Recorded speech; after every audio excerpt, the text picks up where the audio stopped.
देख सकते हो ये तो पूरा भीड़ हो गई है। जानवर घुस गया कंपनी में, जानवर चूहा घुसा है, चूहा मुंबई वाला।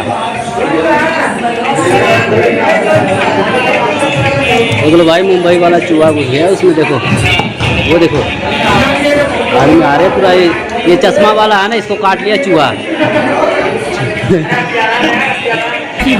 इधर इधर पूरा दूर है सब पूरा। ये खड़े होकर गाँव खजुआ रहा है, देखो ये हमारे सरदार है, हमारे बबलू भाई, सबके सब भाई जो कर रहे हैं, देखो पूरा दबा के। ये बादाम भाई,